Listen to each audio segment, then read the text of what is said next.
Estamos então de volta com mais um, espero que estejas bem desse lado. E hoje tenho aqui comigo a Zotac GTX 1660 e finalmente vou partilhar contigo alguns dados. Dados de hoje que não são assim muito fáceis para mim, têm a ver com jogos e eu infelizmente não tenho muito tempo de jogar. No entanto, vou partilhar aqui contigo resultados 1080, resultados 4K. Será que esta menina se consegue, diria, comportar bem em 4K o suficiente para conseguirmos jogar ou não? E essa resposta vou-te dar. E daqui a uns dias vou-te dar uma coisa que para mim é mais interessante, que é como é que ela se comporta a nível de renderização de vídeo, edição de vídeo e por aí fora. A GTX 1660 tem 6 GB de RAM GDDR5, que é o mesmo que os tinteiros da Foroprint.pt têm. Mentira, estou a brincar. No entanto, já que falamos disso, não te esqueças de visitar o site do nosso patrocinador. Sempre que precisares de tinteiros ou consumíveis para as tuas impressoras, então Foroprint.pt, onde vamos encontrar tinteiros e tonas a preços espetaculares com uma qualidade muito boa e, claro, o suporte da Foroprint.pt.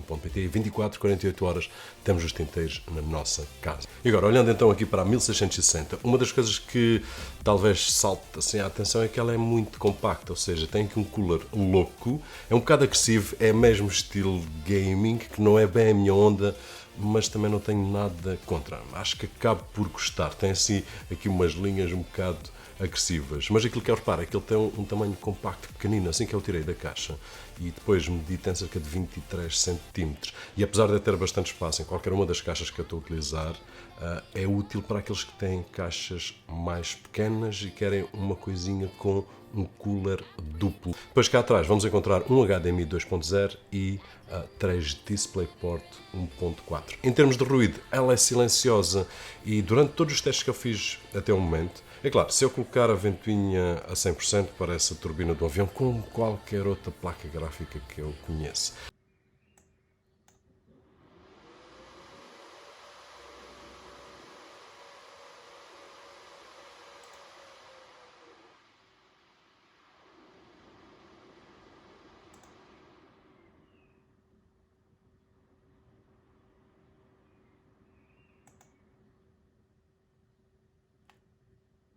No entanto, ela tem um equilíbrio em termos de firmware e software que faz com que funcione muito bem, arrefeça o suficiente e que não precise disparar as ventoinhas ao máximo. Eu, por exemplo, em todos os testes que fiz, ela andou ali no máximo dos máximos a 58% em termos de velocidade, que equivale ali a 2200 rotações por minuto.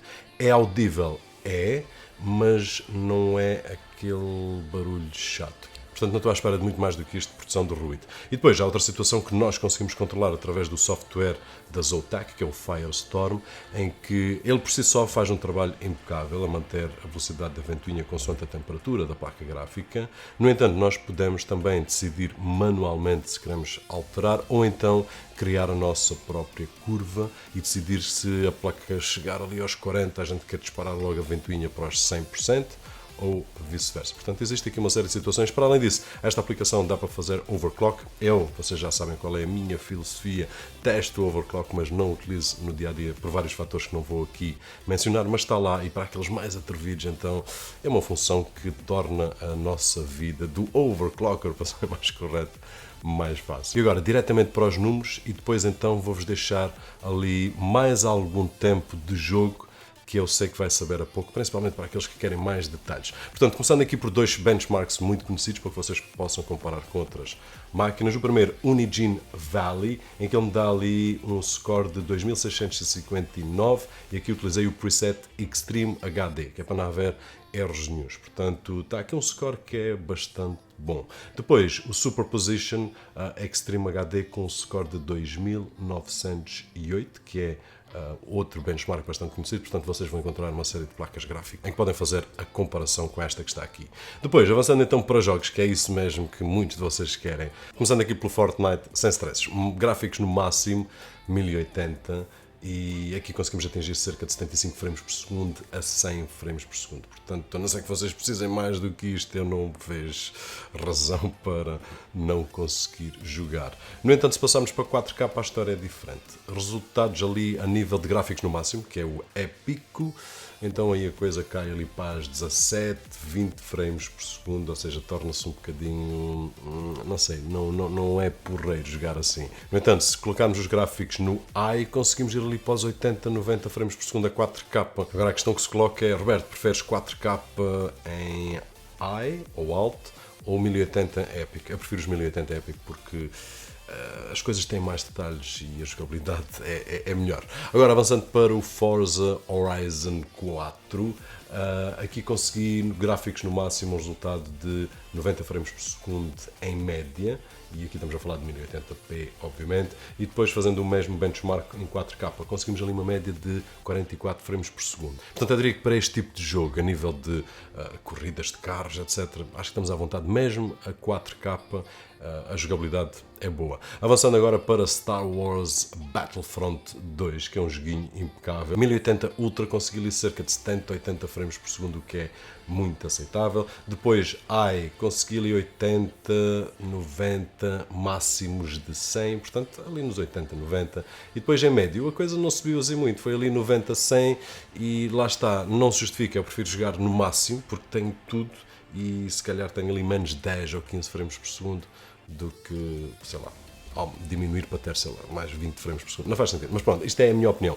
4K, a coisa aqui é um bocadinho diferente neste tipo de jogo, que é um jogo mais pesado. Eu comecei pelos gráficos mais baixos, ele consegue fazer ali 40, 50 frames por segundo. É jogável, mas a coisa começa ali a ficar fuleira. Médio, 30 frames por segundo e depois então High, e conseguimos ali 20 frames por segundo. Nem consegui colocar os gráficos no máximo porque é mesmo para esquecer. É um jogo mais pesado, portanto aqui 1080 espetáculo, 4K esquecia.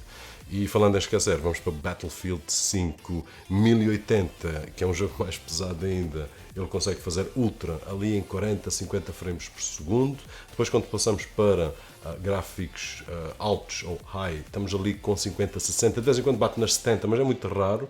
Médio, não tem assim grandes diferenças, o médio ou o high ficou ali mais ou menos na mesma situação. Depois quando baixei para o low, mais baixo, ficou ali com 70, 80 frames por segundo. E eu não curti muito a cena. Portanto, eu diria que para o Battlefield 5 ou utilizamos Ultra ou alto, e sendo certo que o Ultra vai nos limitar ali um bocadinho as frames por segundo. Portanto, para aqueles que querem um bocadinho mais, eu baixava para o High, que é para conseguirmos ter um desempenho mais alto e, claro, mantendo ali um gráfico aceitável. Inevitavelmente, se falarmos de 4K, aqui, meus amigos, é para esquecer. No mínimo, ele está-me a dar ali 30 frames por segundo, que basicamente não é nada e não é aceitável para aqueles que estão aí desse lado que jogam jogos. Depois vamos falar aqui do Witcher 3, que é um jogo que também, eu não diria muito mais pesado do que estes últimos dois, mas talvez seja um bocadinho. 1080, gráficos no máximo, a gente consegue ali 40, 50 frames por segundo. Baixando ali para High, ele consegue subir as frames por segundo para 60, 70, e talvez seria esta a zona que eu aconselharia se vocês não se importarem de descer um bocadinho os gráficos. Depois, se baixar mais um bocadinho para médio, então 80, 90 frames por segundo, e na minha opinião não faz sentido baixar mais do que isto, porque depois os jogos perdem piada. Agora, se falarmos de 4K, vamos mais ou menos ir de encontro àquilo que encontramos em Battlefield 5 e encontramos também em Star Wars Battlefront 2, que é, começando pelos gráficos mais baixos, ele dá-me ali cerca de 30 frames por segundo, aumentei um bocadinho para médio e ele dá-me mais ou menos as mesmas 30, 20 e qualquer coisa.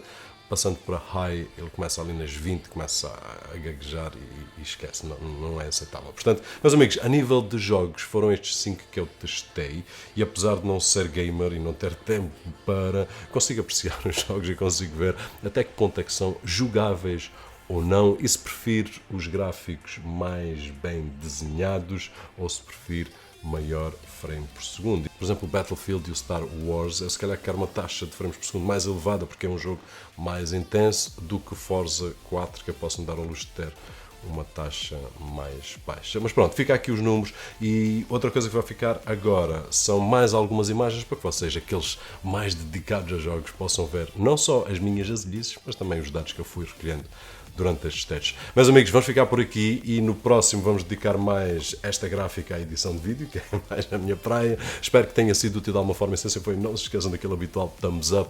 O meu nome é Roberto Jorge e, como sempre, a gente vê-se no próximo.